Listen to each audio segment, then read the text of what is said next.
નમસ્કાર, ગુજરાત ફર્સ્ટની સાથે હું છું ચેડી ગુજરાતી. નજર કરીએ બ્રેકિંગ ન્યૂઝ પર. ભારત અમેરિકા વચ્ચે ટ્રેડ ડીલ પર સીએમ ભૂપેન્દ્રભાઈ પટેલે પ્રતિક્રિયા આપી છે.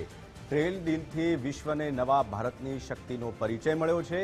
આ ડીલ માત્ર ઉદ્યોગ પૂરતી સીમિત નથી. ભૂપેન્દ્રભાઈ પટેલે બે મોટી અર્થવ્યવસ્થાના નાગરિકોના હિતમાં ડીલ થઈ હોવાનું પ્રતિક્રિયામાં કહ્યું છે. બે દેશના નાગરિકો માટે નવી તકોના સર્જન માટેની આ ડીલ છે. વિશ્વની બે સૌથી મોટી લોકશાહી સાથે મળીને આગળ વધશે. સાચા અર્થમાં વિશ્વ કલ્યાણની ભાવના ચરિતાર્થ થાય છે. આ ડીલથી દ્વિપક્ષીય સંબંધોની પ્રગતિમાં નવા અધ્યાયનો પ્રારંભ થયો છે. Make in India, made for the વર્લ્ડના પીએમએ આપેલા વિઝનને બળ મળશે. એમએસએમઈ, નિકાસકારો અને રોજગાર સર્જનને નોંધપાત્ર પ્રોત્સાહન મળશે. ઉદ્યોગ સાહસિકો અને સ્ટાર્ટઅપ માટે નવા દ્વાર પણ ખુલશે. આ કરારથી ભારતની ગ્લોબલ ઇકોનોમિક પ્રેઝન્સ વધવાની છે.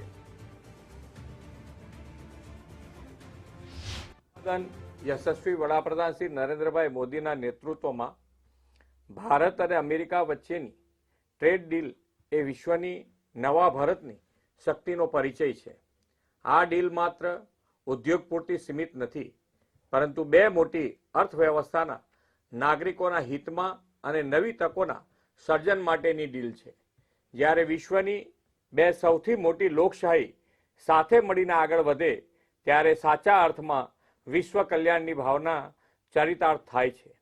એ દિશામાં આ ટ્રેડ ડીલ ભારત અમેરિકા વચ્ચેના દ્વિપક્ષીય સંબંધોની પ્રગતિમાં નવા અધ્યાયની શરૂઆત પણ છે.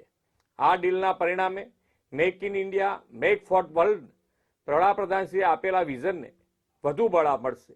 મેક ઇન ઇન્ડિયા ઉત્પાદનો પર યુએસ ટેરિફમાં 18%નો ઘટાડો એ ઉત્પાદન, એમએસએમઈ, નિકાસકારો અને રોજગાર સર્જન માટે નોંધપાત્ર પ્રોત્સાહન છે.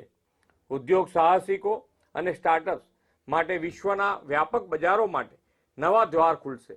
ગુજરાત મેન્યુફેક્ચરિંગ હબ સાથે textile, pharma, chemical, petroleum, gems and jewellery જેવા ક્ષેત્રોમાં લીડર છે.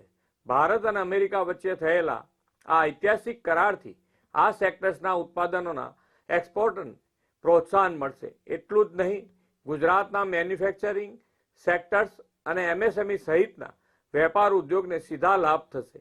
આ કરારથી ભારતની ગ્લોબલ ઇકોનોમી પ્રેઝન્સ પણ વધશે. વડાપ્રધાન શ્રી નરેન્દ્રભાઈ મોદીના નિર્ણાયક નેતૃત્વ અને સિટીઝન સેન્ટ્રિક ડિપ્લોમસીથી ભારત યુએસ સંબંધોથી વૈશ્વિક શાંતિ અને સમૃદ્ધિને પણ વેગ મળશે. હું ગુજરાતના સૌ નાગરિકો વતી આ ઐતિહાસિક દ્વિપક્ષીય વ્યાપાર કરાર બદલ વડાપ્રધાનશ્રીને ખૂબ ખૂબ અભિનંદન પાઠવું છું.